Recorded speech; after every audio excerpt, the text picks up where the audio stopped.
Okay. Hi there.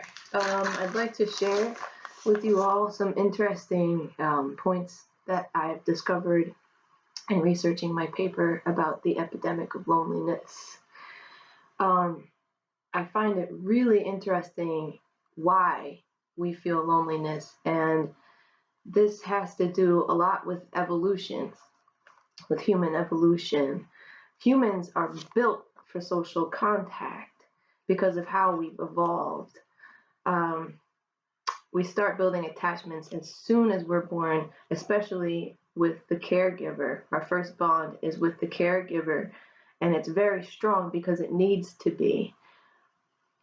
Human babies are very vulnerable, and evolution has caused this, has caused us to be this way. Part of this reason is the size of our brains, causing the size of our heads to be bigger. And let's see here. We have very big brains, so we're born with these giant heads. So in order for our giant heads to fit through the birth canal, we're born relatively prematurely to other species. Um, we can't hold our heads up when we're born or feed ourselves. We're absolutely helpless. So we need other humans to care for us, or that's it. We're done for. For instance, a newborn baboon can cling to its mother's, and as she leaps through the trees, and they've got all kinds of motor skills that take us for a while to develop. So, so that I found really interesting. If we don't intensely care for our young, our species would surely die out. It's ingrained in us to care.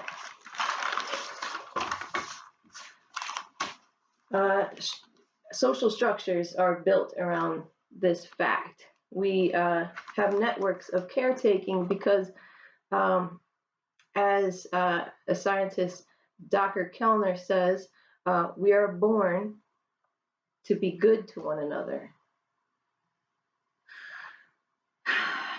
We are also wired to be empathetic. When we feel pain ourselves, the anterior cingulate region of the brain lights up. When we're in distress, the amygdala has some activity in it. And when we see others in pain or distress, these areas of the brain light up as well in response to others' distress and pain.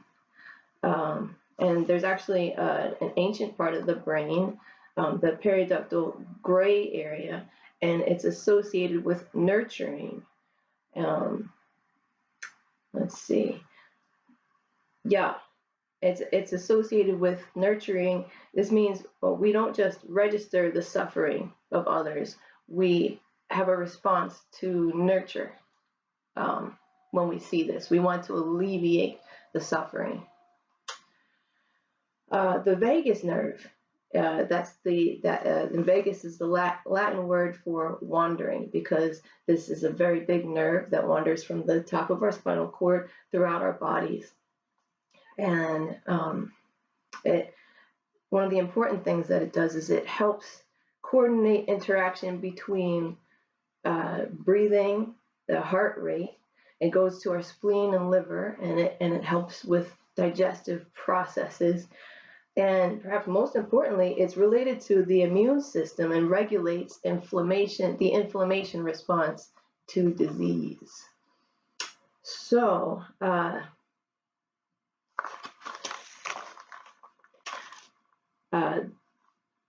Mr. Kellner found that people who have stronger relationships with peers and better social networks, their vagus nerve runs better, and so do the processes that are involved with it.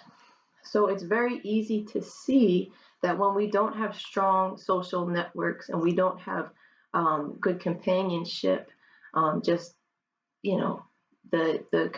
companionship with another person, it's easy to see why these systems break down, why why we encounter disease and sadness, depression, um, and why we're more prone to developing illness when we don't have um, friendship, someone to talk to.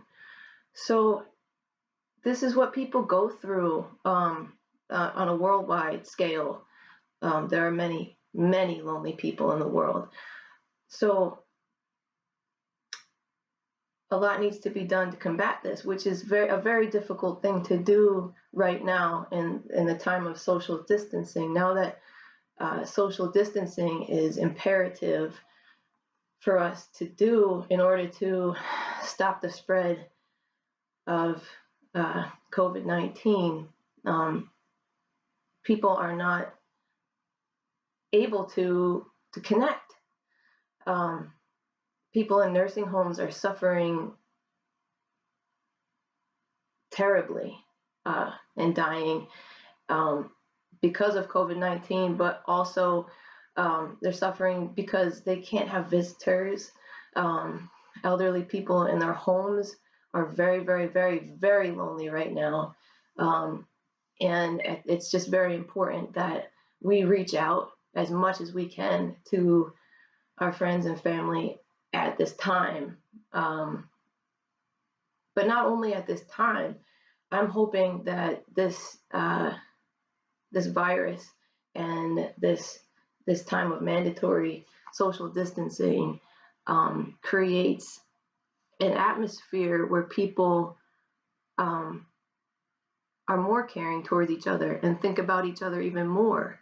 Now that we can't go visit, I think people will start to feel that they want to go visit, and they can maybe reevaluate how important that is. Maybe now that people that don't normally feel loneliness are starting to feel that a little bit in themselves, maybe we'll become a little bit more sensitive to the loneliness that others feel on a regular basis. So reach out to your friends and your family, and even get involved with organizations, if you can, that volunteer to call senior citizens at their homes. Yes,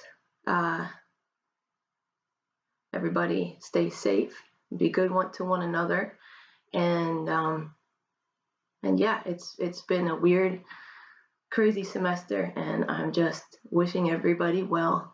And thank you, Eric, for the class, and everybody be well. Take care.